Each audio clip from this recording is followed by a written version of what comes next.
텍사스의 어두운 사막. 멀리서 작은 빛 하나가 나타납니다. 그 빛은 가만히 멈춰 있는 것 같다가도 움직이고 갈라지고 다시 하나로 합쳐집니다. 사람들은 오래전부터 이 빛을 마파 라이트라고 불렀습니다. 그리고 어떤 이들은 이것을 사막의 유령빛이라고 믿었습니다. 텍사스주 역사협회에 따르면 마파 라이트는 마파와 파이사노 패스 사이 치나티 산맥을 바라보는 방향에서 맑은 밤에 자주 보인다고 전해집니다. 멀리서 반짝이며 색이 달라 보이기도 하고 움직이다가 사라지고 다시 나타나기도 한다고 기록돼 있습니다. 이 묘사만 보면 왜 사람들이 이 현상을 특별하게 느꼈는지 이해할 수 있습니다. 기록으로 남은 가장 오래된 이야기 가운데 하나는 1883년의 목격담입니다. 젊은 카우보이 로버트 리드 앨리슨이 멀리 깜빡이는 빛을 보고 아파치의 캠프파이어인가 생각했다는 이야기입니다.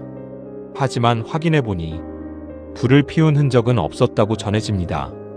1885년에도 비슷한 목격이 기록됐고 이후 이 빛은 서부 개척지의 이상한 전설로 자리 잡기 시작합니다.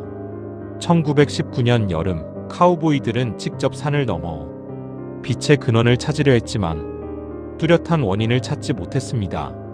1차 세계대전 때는 누군가 침공 신호를 보내는 것 아니냐는 상상까지 나왔고 2차 세계대전 시기에는 근처 비행 훈련을 하던 조종사들까지 하늘에서 그 빛의 정체를 찾으려 했다고 전해집니다.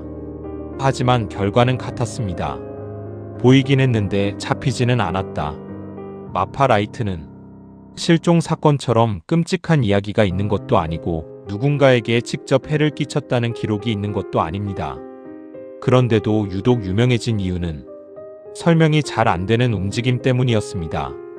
빛은 단순히 멀리 있는 등불처럼 보이지 않았고 갈라졌다가 다시 합쳐지는 것처럼 보였으며 갑자기 사라지거나 다시 나타나는 식으로 목격됐습니다. 그래서 이 현상은 전설과 관광, 과학 조사까지 모두 끌어들인 유명한 사막 미스터리가 됩니다. 이 현상은 오래된 전설로만 남지 않았습니다. 2008년 연구진은 망원경과 CCD 분광 장비를 이용해 20일 밤 동안 마파 라이트를 조사했습니다. 즉, 눈으로만 보는 것이 아니라 빛의 스펙트럼과 움직임까지 현대 장비로 확인하려 한 겁니다. 이제 미스터리는 전설의 영역에서 실험 가능한 문제로 넘어가게 됩니다. 그 연구의 결론은 생각보다 현실적이었습니다. 당시 연구진이 관측한 빛들은 자동차 전조등이나 작은 불빛으로 설명 가능하다고 나왔습니다. 즉, 적어도 그 조사 기간 동안 포착된 마파 라이트는 완전히 초자연적인 현상으로 볼 필요가 없다는 뜻이었습니다. 이 결과는 마파 라이트 전설에 강한 현실적 해석을 더하게 됩니다. 하지만 이야기가 그렇게 간단히 끝나지는 않습니다.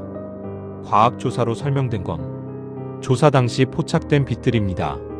반면 마파 라이트 전설은 100년 넘게 이어져 왔고 사람들이 본 모든 장면이 같은 원인이었다고 단정하기는 어렵습니다.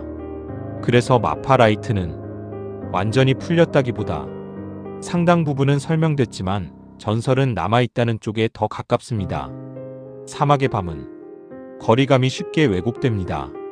멀리 있는 불빛도 공기층과 지형, 온도 차이에 따라 흔들리거나 떠있는 것처럼 보일 수 있습니다. 그래서 자동차 불빛조차 정지했다 움직이는 구체처럼 느껴질 수 있고 하나가 둘처럼, 둘이 하나처럼 보일 수도 있습니다. 결국 마파 라이트의 유명한 움직임 중 상당수는 빛 자체보다 보이는 방식의 문제였을 가능성이 큽니다. 텍사스 사막의 유령빛, 누군가에겐 풀리지 않은 전설이고 누군가에겐 이미 상당 부분 설명된 광학 현상입니다. 하지만 한 가지는 분명합니다. 마파 라이트는 사람들이 미지의 빛을 어떻게 전설로 바꾸는지 보여주는 아주 강한 사례라는 점입니다. 당신은 어떻게 생각하시나요? 마파 라이트는 착시와 불빛이 만든 오래된 전설일까요? 아니면 아직도 설명되지 않은 무언가가 남아있을까요?